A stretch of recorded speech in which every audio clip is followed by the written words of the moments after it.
This is Computer Insider. I'm Bob Pritchard. Well, we decided to take the plunge this summer and get a new car. Like every other time we've gone out searching for new transportation, technology was a major consideration. Ever since car makers decided to put relatively decent sounding product into their cars, the sound of the factory installed radio was a key consideration. Our last vehicle was a 2010 GMC Terrain. It had the premium sound system, but was lacking in areas of smartphone connectivity, which was somewhat upsetting. So this time, we really wanted to have Bluetooth for both calls and music, so off as shopping we went.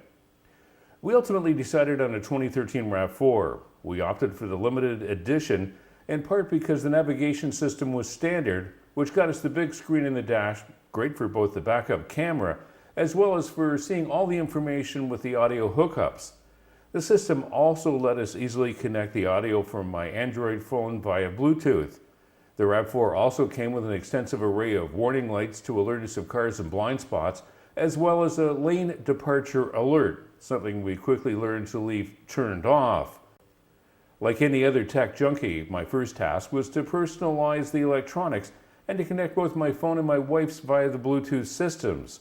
First, the easy stuff, set up the memory seats and pair the phones. Next, what was supposed to be easy but didn't quite work out that way.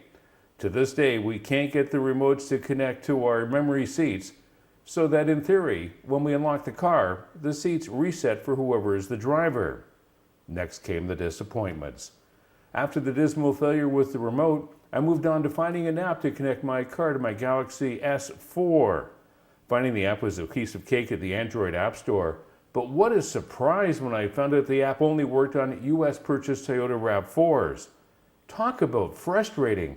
Just knowing that there was a really big toy buried inside the technology of the car, and you can't access it because somebody in Canada didn't pick up on a deal the Americans got. Oh well. The other big disappointment was the built-in GPS. We expected the maps to update relatively quickly, but we did expect that driving off the retailer's lot we would be somewhat current, and we weren't. We found out when we took a short trip out of town for dinner. On the highway, which opened up just over a year ago, it wasn't on the map, and the GPS had us driving in open fields.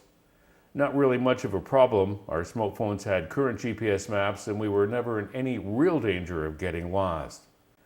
Overall, we're really happy with the car.